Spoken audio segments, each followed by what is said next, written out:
up, Carl. It is, Carl is our fellow traveler in this, on this road to better government. He started doing this way before this was cool. I used to call him, what was it? You were the Indiana Jones of open government. Because he runs in and steals things and then brings them back out for the rest of us. But very timely message from Carl. So we think of ourselves as sort of working inside government with a bit of a carrot. Carl stands on the outside and waves a flag, and he has a message for everybody that's really important. I'm going to have him talk, and then I'm going to close it out. Come on up. Welcome, Carl. I am a lifer. I am a freelance civil servant. Andrew and Mika, this is an amazing space. Thanks so much for building it. And Jen, thank you so much for inviting me tonight. I want to step back and put what we've been hearing a little bit in historical perspective. When I think about how to avoid the next healthcare.gov, the first thought that comes to my mind here on the great streets of New York City is Theodore Roosevelt. And when I invoke Theodore Roosevelt, I don't necessarily mean we should take a big stick and start whomping on the venal, greedy, incompetent contractors that screwed up healthcare.gov and blindsided our president, though a little stick action might actually be in order. Theodore Roosevelt's second big job was here on these streets of New York City, where he served as police commissioner. He really did walk the streets. He'd go into bars late at night to drag officers napping on the job back to their posts, insisting that the police were meant to serve and not be served. Before coming back here to New York City, though, Theodore Roosevelt did a tour of duty in Washington, where he took a position on the Civil Service Commission and aggressively addressed the most pressing problem of his day, a dysfunctional federal bureaucracy that had achieved a state of perfect gridlock. He was relentless, and he was unreasonable, and he got results. The reform of the civil service in Washington and in our states and cities was a crucial first step. It rebooted the government and laid the foundation that made the great changes of the progressive era possible. Without civil service reform, it would not have been possible for scientists at the Department of Agriculture to create a skunk works that blossomed into the Food and Drug Administration and began to address the sorry state of our food supply, the poisoned bread, the tainted milk, the filthy, diseased meatpacking houses. Without civil service reform, Francis Perkins could not have led the effort to create fire codes to protect us from the dreadful conflagrations that destroyed whole cities in Chicago and Baltimore and San Francisco, that killed so many in needless tragedies like the Triangle Shirtwaist Fire. Without civil service reform, Herbert Hoover could not have mobilized the Department of Commerce and the U.S. Postal Service to create our modern aviation industry.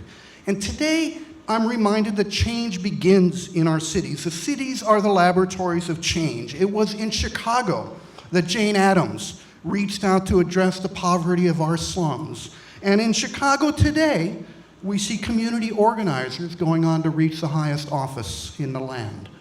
It was in New York and Boston and Philadelphia that a new generation of leaders was groomed who went to Washington to change our federal government. And today, we see another new generation of leaders in our cities. We see people like Jen Pahlka and Megan Smith going to Washington, which is a dramatic change in the technical clue level of the people who work in the White House. But we must not think that the excitement that we feel means that we've won this fight. For now, we have only the promise of change that might lie ahead, and we have not gone nearly far enough down that road. Today in Washington, and in our states, in our cities, even in great cities like New York City, the gears of government all too often grind to a halt. Our information technology practices are as insidious, as paralyzing, and as damaging as the civil service crisis of a century ago.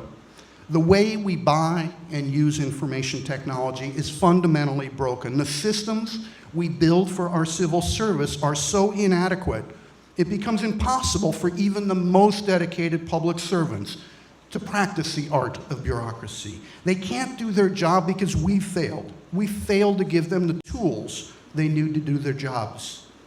This means not just the farce that was healthcare.gov. It means a travesty we see in the Veterans Administration, where our soldiers wait and wait and wait for the care they deserve. It means our defense systems cost tens of billions of dollars more than they should. It means our Internal Revenue Service tries to serve our country on systems that don't work and never did.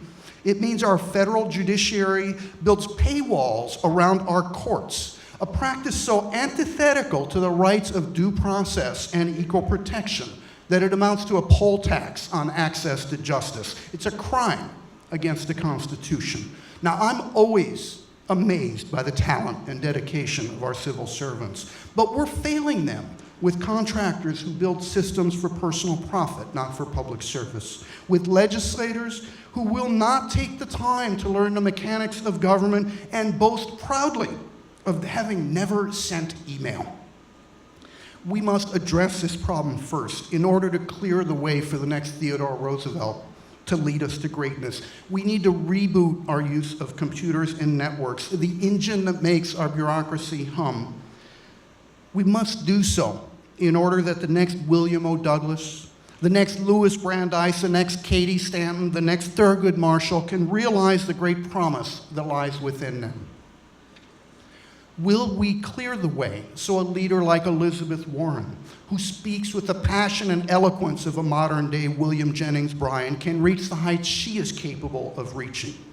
Only if we address our broken infrastructure can we begin to address the problems of our day, the emergency of global climate change, the numbing poverty throughout our country and across the world, the mass incarceration that populates our jails, the shameful way we treat immigrants who come to work in our farms and factories, the shocking state of our schools.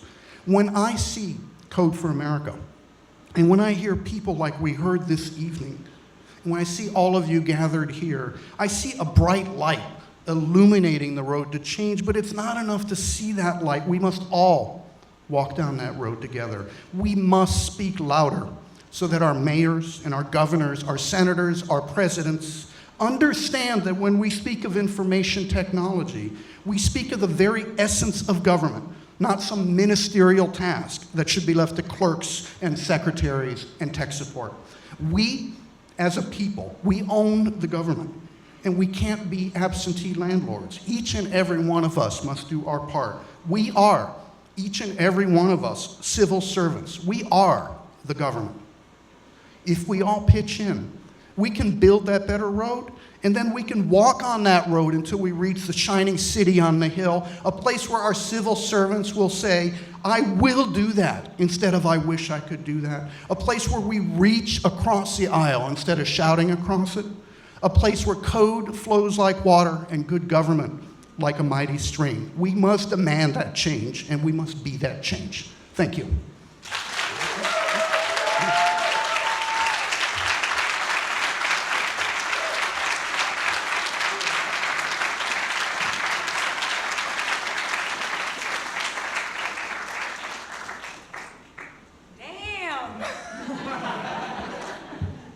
We need orders like that. Part of the reason Code for America exists is that Tim convened a summit in DC in 2009, and Carl spoke at, was it 8 or 9? 9. Carl spoke at that summit, and the electricity in the room was so palpable at that time, and everybody felt this call to service. Thank you for that. That's truly amazing. You do us a great honor by your work that you didn't really talk about. And by calling us all to our better selves. Thank you. Where's Noel? Okay, great. So now you guys understand why you have no excuse not to help with this cause. I'm going to see, here we are. So if we had asked you 5 years ago to get involved with government, you would have had 1,000 excuses why you shouldn't. age is over. You may not have, a career to give yet. Maybe you're not ready to sign up and be a Matt or an Amin or a Yasha or a Carl, but you probably have an hour. And if you do, I would love it if you would go to the URL on the screen there, because we have something called the Civic Tech Issue Finder. If you have any coding skills at all, you can spend an hour on a civic issue. Maybe one of the Code for America projects. It may be an 18F project, but you can help even if you have half an hour. If you have a day, put on your calendars. Noel, what day is it? June 7th, the day after my dad's birthday. No, wait, that's one. Sorry, I'm thinking of someone else. That's the day after Tim's birthday. You got to come to these events. My dad is here. It's very nice of him to be here. But come not just so that you can code if you code, or design if you design, or rewrite things if you're a writer, or help understand how to connect the projects to the community if you're that kind of person, but to meet the community of people who are doing this work and get excited about it and figure out how you will get involved in the future. But more importantly, if you have one night a week or one night a month, then you need to be working with Noel. Noel, can you come up, please? Does anybody in this room not know Noel? Somebody does. Noel runs Beta NYC, which is the Code for America Brigade here in New York, and I'd like him to talk about that for a minute. Thanks. I'm really glad that there was somebody who spoke before Carl did, so that way I don't have to follow that. Yeah. Woo. So I first want to say is don't piss people off. I know that Amin said that. Actually, don't do this. People have really long memories, and I'm banned from China and apparently also banned from City Hall. That's the guy who pissed a lot of people off. Yeah. I remember walking into 250 Broadway, which is City Council's office, wearing a Hawaiian shirt, cargo pants, and flip-flops, and security asking, do you work here? Or do you need to go to NYCHA? And I'm like, no, I actually work here. I'm just going to my office upstairs. And they asked me for identification, and then they asked for verification. So it's a crazy, crazy world to work in GovTech. That being said, this isn't a small project. We're here building tools that improve our civic lives. We're in the process of identifying our allies. They're not really clear. We're challenging ourselves to build an ecosystem. We're working to give everyone a seat at the table. We're directly engaging with our constituents, and we're changing government technology from within. By the way, these are all the words that you heard this evening, and this is exactly what we're striving to do. We want government to work because what is at stake is the success of government. And I say, while you heard a lot of talk about the federal government, don't go work for the federal government. Go work for Ariel and Matt. Go work for Amin. Go work for New York City government. We need you here. And go help us fight for digital justice. Right? And for those of you who don't know what digital justice means, digital justice demystifies technology to the point where we can not only use it, but create our own technologies and participate in the decisions that will shape our communications infrastructure. And by the way, that's kudos to the Detroit Digital Justice Initiative. So Beta NYC is dedicated to civic technology, smart communities, and open government. And we envision an informed and empowered public who can leverage technology, design, and data to address their problems and hold government accountable. We're working to improve the city's open data law. We've deployed our own version of Citygram, citygram.nyc. It's a prototype that turns New York City's data into subscribable open data.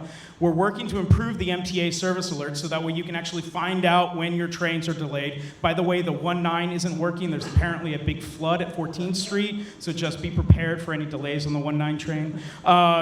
We're also scraping the city record. The city record, for those of you who don't know, is a PDF that's published every single business day. This is the canonical resource of the city's actions. All procurement notifications, all municipal meeting notifications for community board meetings or when agencies are holding hearings. This goes into this PDF. All of the city's legal decisions goes into this PDF. We're working to reverse engineer that. We've worked with City Council and the Mayor's office, and hopefully by August, we'll be able to provide that to you in a machine-readable format. We talk about this. Thank you. We talk about this all on talk.beta.nyc, which is our home, online home, to civic technology and open data and open government. So join us as we fight for digital justice and build New York City's version of Code for America. Thank you.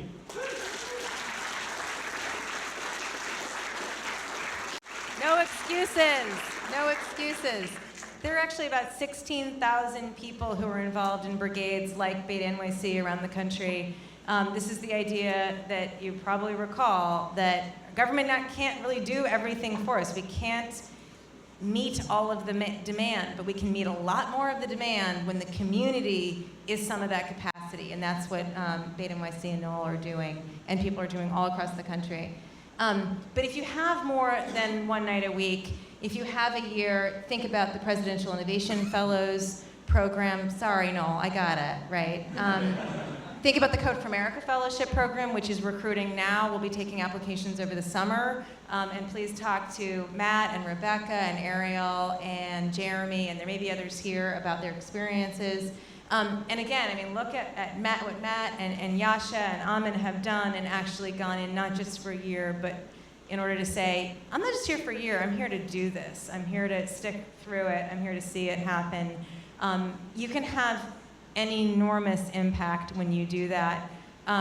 Mikey Dickerson, who Amin talked a lot about, who we brought in to run this USDS, our answer to the government digital service in the UK, did go back to government.